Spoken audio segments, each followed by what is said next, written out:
ओम नमः शिवाय। स्वागत है आप सभी का मेरे YouTube चैनल पर। मैं हरिओम शर्मा आज आपको वट सावित्री व्रत कथा सुना रहा हूँ। किस प्रकार से पूजन किया जाता है, वट सावित्री व्रत का क्या महत्व है, ये संपूर्ण जानकारी आपको इस वीडियो के माध्यम से प्राप्त होगी। जो भी चैनल पर पहली बार आए चैनल को सब्सक्राइब करें, बगल में बेल आइकन बटन को जरूर दबाएँ। वट सावित्री व्रत कथा। वट सावित्री व्रत पति की लंबी उम्र के लिए रखा जाता है। वट सावित्री के दिन यानी व्रत वाले दिन सुहागन महिलाएं अपने पति की रक्षा के लिए वट सावित्री का व्रत करती हैं। वट सावित्री व्रत ज्येष्ठ मास की अमावस्या को रखा जाता है। इस दिन विशेष योग बने हुए हैं। इस बार वट सावित्री का व्रत 30 मई 2022 को है। वट सावित्री व्रत 30 मई 2022 को रखा जाएगा। इस दिन सोमवार होने की वजह से भगवान भोलेनाथ की पूजा का फल भी प्राप्त होगा। सुहागन महिलाएं 16 श्रृंगार करके वट सावित्री का व्रत रखती हैं। अपने सुहाग का सामान लेकर बरगद के पेड़ के पास जाकर बरगद की वृक्ष की पूजा निष्ठा और ईमानदारी से करती हैं। भक्ति भाव से की जाने वाली पूजा से प्रसन्न होकर भगवान उन्हें सदा सुहागन होने का वरदान देते हैं। सुहागन महिलाएं बरगद के वृक्ष के पास जाकर सावित्री और सत्यवान की कथा सुनती हैं। इसमें सावित्री की सत्युत की कथा है। ऐसा कहा जाता है कि एक बार जब यमराज ने सावित्री के पति के प्राण हर लिए तो देवी सावित्री ने यमराज से प्रार्थना की कि वह उनके पति को पुनः वापस जीवित करे। इस पर यमराज ने कहा कि यह प्रकृति का नियम है, जो व्यक्ति पैदा होता है वह मरता है, इसलिए मैं इस नियम का उल्लंघन नहीं कर सकता। देवी सावित्री ने तप किया और यमराज से प्रार्थना की, जिससे यमराज ने उन्हें वरदान मांगने को कहा।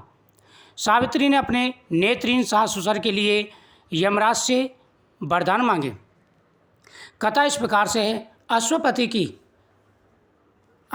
की एक ही पुत्री थी जिसका नाम था सावित्री। सावित्री गुणवान थी, रूपवान थी। वह बड़ी हुई तो उसके पिता को उनकी विवाह की चिंता होने लगी। एक बार देवर्षि नारद के साथ अश्वपति बैठे हुए थे। उसी समय सावित्री वहाँ पर आई और उन्होंने सत्यवान को पति के रूप में स्वीकार करने की कथा कही। उन्होंने कहा कि मैंने सत्यवान को अपना पति स्वीकार कर लिया है। धुम्रसेन के पुत्र सत्यवान थे, जिनका राजपाट छिन गया था। वह जंगल में रहते थे। देवर्षि नारद ने कहा कि सत्यवान गुणवान है, साथ ही हर प्रकार के गुणों से संपन्न है, सुंदर है, लेकिन वह अल्पायु है। शादी के 1 साल बाद ही उसकी मृत्यु हो जाएगी। अश्वपति ने सावित्री को बहुत समझाया, लेकिन उसने कहा नहीं पिताजी, मैं इसी के साथ विवाह करूंगी। विवाह के बाद में सावित्री जंगल में रहने लगी। देवर्षि नारद के बताए दिन के अनुसार उसने पहले ही व्रत शुरू कर दिए और उस दिन वह सत्यवान के साथ जंगल में लकड़ी लेने ले गई। सत्यवान पेड़ पर चढ़ा। अचानक उसके सिर में दर्द होने लगा। वह नीचे आकर के सावित्री के गोद में सिर रख कर के लेट गया। इतने में यमराज आए और यमराज ने उसके प्राण हर लिए। देवी सावित्री ने यमराज से प्रार्थना की कि हे यमदेव, मेरे पति के प्राण वापस दे दें। यमराज ने कहा यह प्रकृति का नियम है, जो जीता है वो मरता है। सावित्री ने तपस्या की, तप किया और यमराज से प्रार्थना की, जिससे यमराज ने उन्हें वरदान मांगने को कहा। उसने कहा कि पति के प्राण के बदले आप कोई वरदान ले सकते हो। सावित्री ने कहा कि आप मुझे वरदान दीजिए, मेरे सास ससुर के नेत्र सही हो जाएं। यमराज ने कहा कि यह आपका जो वरदान है वह सत्य होगा। यमराज तथास्तु कहकर आगे बढ़े तो पीछे पीछे सावित्री ने फिर यमराज का पीछा किया। कुछ दूर चलने पर यमराज ने पलटकर देखा कि सावित्री चली आ रही है, तो उन्होंने इसका कारण पूछा। सावित्री ने बताया मैं अपने पति के बिना नहीं रह सकती, इसलिए आप जहाँ मेरे पति को ले जा रहे हैं वही मुझे भी ले चलें। बहुत समझाने पर भी जब सावित्री नहीं मानी तो यमराज ने उन्हें दूसरा वरदान मांगने को कहा। सावित्री ने अपने ससुर का राज्य वापस पाने की प्रार्थना की। यमराज तथास्तु कहकर के आगे चले गए। सावित्री फिर धीरे धीरे उनके पीछे पीछे चलने लगी। कुछ दूर जाकर यमराज ने फिर सावित्री को अपने पीछे आते देखा तो उन्होंने कहा इस तरह का हट करना कोई फायदेमंद नहीं है। मैं प्रकृति के नियमों को नहीं तोड़ सकता, इसलिए तुम्हारे पति को जीवन दान नहीं दे सकता। तुम यहाँ से लौट जाओ। सावित्री के मना करने पर यमराज ने उन्हें और वरदान मांगने को कहा। तो सावित्री ने कहा कि मुझे 100 पुत्र हों, लेकिन मेरे पति के द्वारा। इस पर यमराज ने तथास्तु कहा और जाने लगे। सावित्री ने उन्हें रोका, कहा महाराज अगर आप मेरे पति का प्राण लेकर जाएंगे तो बिना पति के मैं 100 पुत्रों की माँ कैसे बनूंगी? आपका आशीर्वाद खंडित हो जाएगा।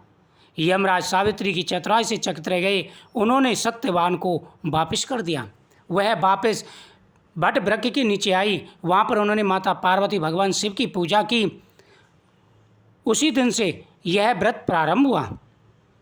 अमावस्या तिथि इस दिन 29 मई 2022 को दोपहर 2:54 से प्रारंभ हो जाएगी। अमावस्या की समाप्ति 30 मई 2022 को शाम 4:59 पर होगी। वट सावित्री व्रत 30 मई का रहेगा, सोमवार के दिन रखा जाएगा। इस व्रत का विशेष महत्व है। जो सुहागिन महिलाएं इस दिन व्रत करती हैं उनके पति की आयु लंबी होती है, हर प्रकार के कष्ट दूर हो जाते हैं, धन बढ़ता है, घर में सुख शांति बढ़ती है, भगवान का आशीर्वाद प्राप्त होता है। नियम पूर्वक इस व्रत को करने से जीवन में कभी कोई कष्ट नहीं आता, आ रहे सारे कष्ट दूर हो जाते हैं। आप नियम पूर्वक इस व्रत को अवश्य करें। इस दिन अमावस्या होती है तो पितरों की पूजा का भी विशेष महत्व होता है।